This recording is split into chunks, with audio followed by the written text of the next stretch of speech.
Pratibha ji, congratulation. First of all आपने UPSC में 3rd rank किया है, और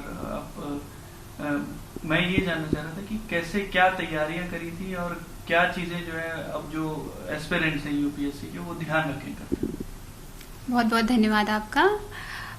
मैंने तैयारी 2016 में शुरू की थी, और उस टाइम पे सबसे पहले मेरा यही उद्देश्य था कि सबसे पहले अपने बेसिक्स स्ट्रॉन्ग करने हैं। तो बेसिक नॉलेज के लिए 5-6 सब्जेक्ट्स हैं जिस पे आपको बहुत सारा कमांड होना चाहिए, जैसे polity, history, geography, science, technology और एनवायरनमेंट। ये सब्जेक्ट्स पे आपको पूरी तरह कमांड होना चाहिए। तो इसके लिए एक आपको बेसिक सोर्स तैयार करना होगा जिसको आपको बार बार रिवाइज करना पड़ेगा। और दूसरी सबसे इम्पॉर्टेंट चीज़ है करंट अफेयर्स। उसके लिए आपको डेली न्यूज़पेपर पढ़ना पड़ेगा और आपको खुद के अपने नोट्स प्रिपेयर करने पड़ेंगे। जितने भी सोर्सेज से आप पढ़ रहे हैं वहाँ से इम्पॉर्टेंट पॉइंट्स आप नोट्स में लिखिए।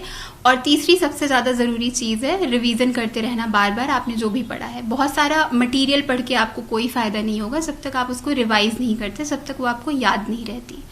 तो आपको उस पर ध्यान देना पड़ेगा। फिर चौथी चीज़ है प्रैक्टिस। आपको क्वेश्चंस की प्रैक्टिस बार बार करनी पड़ेगी। चाहे प्रीलिम्स का एग्जाम हो, आपको उसके लिए मल्टीपल चॉइस क्वेश्चंस प्रैक्टिस करने पड़ेंगे। कम से कम 30 से 40 टेस्ट आपको लगाने पड़ेंगे बिफोर प्रीलिम्स के एग्जाम में। और फिर मेंस के टेस्ट के लिए आपको बहुत सारी आंसर राइटिंग करनी पड़ेगी, एसेज लिखने पड़ेंगे।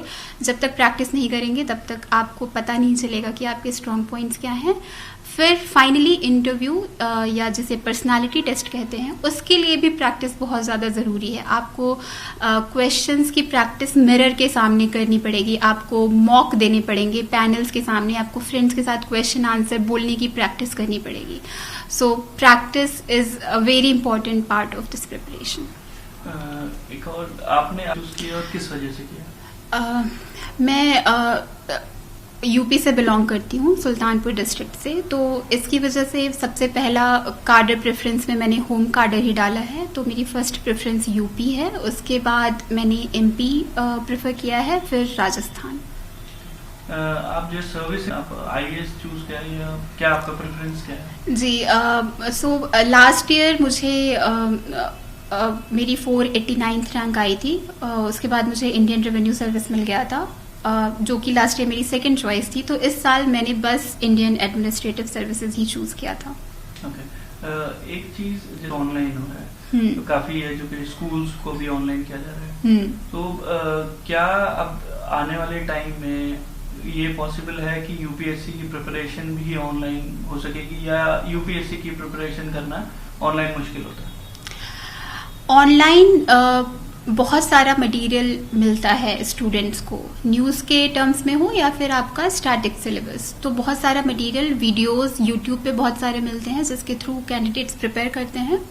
तो ऑनलाइन एजुकेशन आज बहुत बड़ा मीडियम बन गया है प्रिपरेशन का, नॉट जस्ट सिर्फ अर्बन एरियाज में रहने वाले कैंडिडेट्स के लिए नहीं, बल्कि इसकी वजह से रूरल एरियाज के कैंडिडेट्स के लिए अपॉर्चुनिटी बहुत बढ़ गई है। एंड जैसे जैसे कोविड आया है, आप जानते होंगे कोचिंग्स ऑलमोस्ट बंद हो गई हैं, स्टूडेंट्स आ नहीं रहे हैं दिल्ली, तो उसकी वजह से कोचिंग्स अपना क्लासेस ऑनलाइन शिफ्ट कर रही हैं। तो ये बहुत ही एक तरीके से पॉजिटिव चेंज भी है कि बच्चे अपने घर के माहौल में रह के तैयारी कर पाएंगे, जहाँ पे उनके पास पूरा सपोर्ट है, उनकी हेल्थ अच्छी रहेगी, उनको प्रॉपर न्यूट्रिशन मिलेगा और पूरा इकोसिस्टम घर का थोड़ी शांति के साथ वो पढ़ाई कर सकते हैं। ये भी अच्छी तरीके से बात है। और फाइनेंशियली वीकर बैकग्राउंड से जो कैंडिडेट्स हैं, जो अफोर्ड नहीं कर सकते दिल्ली में रहना, उनके लिए भी बहुत बड़ी अपॉर्चुनिटी इससे मिलेगी। तो अभी भी इस कोविड के पहले भी आधे से ज़्यादा प्रिपरेशन ऑनलाइन शिफ्ट हो गई थी, और कोविड के बाद आई थिंक बहुत हद तक ये 70 to 80% प्रिपरेशन ऑनलाइन मोड में होगी, जो कि बहुत ही पॉजिटिव बात है। अब आप जो है इन फ्यूचर सारी सीनियर पोस्ट भी होल्ड करेंगी गवर्नमेंट में, सो कौन सी 2 चीजें हैं जो आप सिस्टम में चाहेंगी कि चेंज करें? कॉलेज के टाइम से मैं एनएसएस नेशनल सर्विस स्कीम के थ्रू मैं 2 एरियाज में बहुत ज़्यादा काम करती थी। एक एजुकेशन था, क्वालिटी ऑफ एजुकेशन इम्प्रूव करना बच्चों की, दूसरा था वुमेन एम्पावरमेंट। तो ये एरियाज हमेशा से मेरे लिए इंटरेस्टिंग रहे हैं कि मुझे लगता है कि इनके थ्रू सोसाइटी में पॉजिटिव चेंज लाया जा सकता है।